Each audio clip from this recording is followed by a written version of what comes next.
Qanaah itu sering dengar. Qanaah itu bukan hanya legowo, tapi meridhai apa yang diberi. Salah satu zikir yang diwariskan Rasulullah SAW adalah raditu billahi robba. Itu bukan zikir sembarangan, Pak. Orang baca ini kata Nabi jamin masuk surga. Kalau dia meninggal mati syahid, jamin masuk surga. Hadis Sahih Abu Dawud ya. Raditu billahi robba wa bil Islam dina wa bi sayyidina Muhammadin nabiyya wa rasulah. Semenjak saya ziarah ini kata Sayyidina keluar terus, Pak. Nggak tahu nih ya. Ada apa ini? Sebelumnya enggak. Sebelumnya saya sering Wabi Muhammadin. Tapi sejak ziarah ini kenapa enggak berani bilang Wabi Muhammadin. Selalu saya mengatakan merinding sama nyebut itu. Wabi Sayyidina Muhammadin. Enggak pantas seorang Razi mengatakan Wabi Muhammad. Siapa Ar-Razi? Siapa dia? Saya enggak berani menyebut Muhammad tanpa Sayyidina. Cuma itu yang saya rasakan. Enggak perlu pakai dalil dulu, ini adab. Adam, apa kata Nabi? Tertemu dalam Sahih Bukhari, ana sayyidu waladi Adam. Aku adalah penghulu yang mesti dihormati oleh anak Adam. Anak Adam atau anak monyet ini ya? Maka antum kalaupun lisannya hanya baca Allahumma shalli ala Muhammad, qalbunya harus menyebut Sayyidina Muhammad. Qalbunya ya? Jangan sibuk lagi ini bid'ah enggak bid'ah. Itu urusan sudah selesai sebelum takbir. Kalau udah takbir enggak bahas bid'ah enggak bid'ah lagi ya? Enggak ngaji lagi otaknya. Kita lagi dialog dengan Allah Ta'ala. Bapak salamakan Allah, apa kata beliau? Inna Allah Ta'ala khalaqa sab'a samawat. Allah menciptakan 7 langit. Fi kulli sama' lahu khalqun wa junud. Di setiap lapisan langit itu ada makhluk-makhluk Allah dan tentara-tentara Allah. Wa kullun lahu muti'un. Semuanya taat kepada Allah, enggak ada yang maksiat. Baru di bumi ini yang ada orang maksiat. Dulu awal-awal naik pesawat pada zikir semua, benar enggak? Tapi sekarang kalau udah naik pesawat ngapain? Santai aja, lupa kepada Allah, buka film, ya kan? Beda, sudah beda ya. Maka beliau mengatakan wa ta'atuhum ala sab'i maqamat. Ketaatan langit itu juga ada 7 macamnya. Kita ringkas aja. Di atas kita, jadi kita berdiri lalu sampai ujung atas. Kita nggak tahu ujung atas itu di mana. Pengalaman rohani bisa membuktikannya, tapi kalau disebut dalam pengalaman teks kitab itu menjadi fitnah, maka kita nggak bahas itu. Di langit ini disebut sama dunia, langit pertama. Amalannya apa? Al-khawf wal raja. Malaikatnya punya 2 amalan. Amalan qalbu, rasa takut kepada Allah plus rasa harap. Takut amalnya tidak diterima, harap amalnya diampuni. Sholat tidak khusyuk, takut gak terima, tapi berharap Allah kan Rahman Rahim, semoga diterima. Jangan takut saja, nanti jauh dari Allah. Jangan harap doang, nanti maksiatnya tidak membuat rasa takut. Bapak salamakan Allah, disebutkan oleh Imam Ahmad bahwa Jibril, Mikail itu dulu senyum terus dan tidak pernah lagi senyum. Mundu ma khalaqallahu an-nar, mundu khalaqatin nar. Semenjak diciptakan neraka, Mikail tidak pernah lagi tersenyum. Mikail alaihi salam. Mikail yang nganterin makanan buat antum, yang ngasih rasa kenyang itu maka Mikail yang nganterin, Allah yang kasih dianterin. Maka ada orang makan banyak gak kenyang-kenyang, itu Mikailnya belum datang. Ya? Kenapa nggak pakai bismillah? Pakai bismillah. Kenapa ada 309 tahun ada orang Ashabul Kahfi 309 tahun gak lapar-lapar? Karena malaikat Mikail nongkrongin Pak di situ. Tentara malaikat Mikail nongkrong di situ. Karena kenyang itu rasa, kenyang itu bukan fisik. Sebenarnya dirasa. Benar nggak? Ada nggak wujud kenyang? Orang makan dikit, orang makan banyak kok sama-sama kenyangnya. Padahal dikit ini banyak, ya nggak?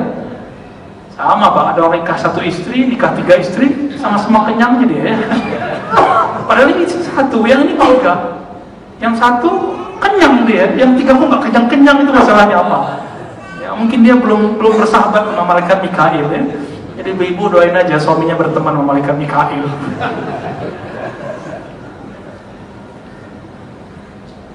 Di level kedua, langit kedua, itu malaikat amal qalbunya adalah al-hubb wal huzn. Amalnya adalah cinta. Orang cinta itu bahagia nggak?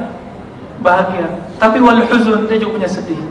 Jika ada orang berkhianat kepada Allah di bumi, dia langsung sedih. Dia langsung mengistighfarkan kita. Jika ada orang taat di muka bumi, dia langsung bersyukur, alhamdulillah, alhamdulillah. Dia senang sekali. Maka ketika ada seorang sahabat berimprovisasi lagi rukuk, dia baca doa, lakal hamdu hamdan thayyiban katsiran mubarakan fiyya, sebanyak yang kamu mau itulah pujian bagimu. Cuma itu Pak, kalau diterjemahin bebas. Kalau yang Nabi ajarkan apa? Allahumma lakal hamdu mil as-samawati wal ardh, ya Allah, pujian sepuas langit dan bumi. Kalau orangnya enggak, sebanyak yang kamu ya Allah, itulah pujian bagimu. Apa kata Nabi? Nabi cepat-cepat, assalamualaikum, assalamualaikum. Nabi nanya, siapa yang baca doa ini ketika tidak ada? Apa jawaban mereka? Semuanya nengok kiri kanan, nggak ada. Akhirnya satu orang jujur, takut dianggap itu bid'ah. Ya, akhirnya dia nunggu, aku wahai Rasulullah, sembari takut dan bergetar, takut disalahkan tapi juga haram. Rohaninya lagi naik Pak, menembus langit pertama itu. Ketika Nabi katakan dia tembus sampai ke langit ketujuh. Apa kata Nabi? Laqad ra'aitu itsnatai asyrata malakan ayyuhum yattadiruna. Aku melihat 12 malaikat. Di riwayat lain 30 malaikat, 30. Mereka berlomba-lomba untuk mengangkat bacaanmu itu sampai ke langit sana. Malaikat ini mereka. Ini malaikatnya ya. Di langit yang ketiga, alal minnati wal haya. Malaikat yang amalannya adalah mensyukuri pemberian, wal haya, dan merasa malu. Inilah amalan Nabi ketika Nabi keluar dari toilet. Nabi minta ampun, ghufranak ya Rabb, syukurku belum cukup. Kurang apa Nabi syukurnya? Kakinya sudah kapalan. Tapi ternyata ada syukur, mensyukuri buang air kecil, buang air besar yang tidak bisa dibalas pakai sholat, Pak. Maka Nabi mengatakan, ghufranak ya Rabb, pemberianmu ini aku belum sanggup syukuri. Ghufranak, antum yang mana? Berarti langit ketiga aja belum tembus amal kita ya. Yang keempat, asyauq wal haibah. Kalau sampai rasa rindu ketemu Allah, rasa haibah, merasa hebatnya Allah, maka ini orang-orang kalbunya sudah selevel dengan kalbu-kalbu para malaikat yang di langit keempat. Maka orang-orang begini temannya bukan makhluk biasa lagi, tapi makhluk-makhluk suci. Dan yang kelima, alal munajah wal hilal. Orang-orang yang di langit kelima, tugasnya apa? Amalannya apa? Munajah. Dia kalau ibadah rasanya ngobrol sama Allah, bukan ngobrol sama tembok. Apalagi milkilin punggungnya, bajunya orang samping kiri kanan, apalagi mau mengejar kaki orang lagi ya. Wal ijlal, dan menghormati Allah Ta'ala. Dan yang keenam, alal inabati wa ta'zim, kembali kepada Allah dan menta'zim Allah Ta'ala ya. Dan yang ketujuh, alal minnati wal qurba, kebaikan-kebaikan Allah membuat dia tambah dekat kepada Allah.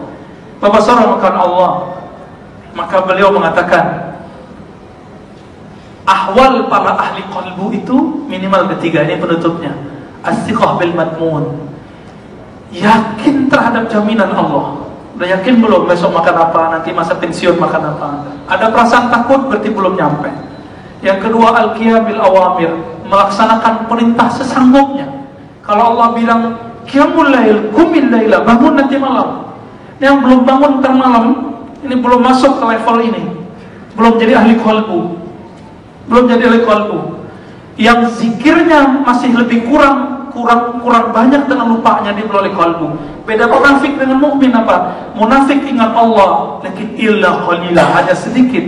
Munafik itu ingat Allah katsira. Uzkurullaha dzikran katsira. Itu yang mana? Silakan cek sendiri ya. Dan yang ketiga, mura'atus sirri wa takhalli minal kaunain, menjaga sir, rahasia kalbu biar enggak kemasukan virus-virus al-kaunain, maka dibersihkan dari pengaruh alam semesta. Itu sebabnya setiap hari, setiap malam, malaikat-malaikat pencatat amal itu melihat apakah ada istighfar di lembaran amal kita. Jika ada, dihapus insyaallah. Mari Bapak saudara Allah, hiasi kalbu dengan amal-amal kolbu, lisan ini dengan istighfar, mata ini dengan mentazim nikmat-nikmat Allah Ta'ala. Semoga Allah merahmati kita semua. Wassalamualaikum warahmatullahi wabarakatuh.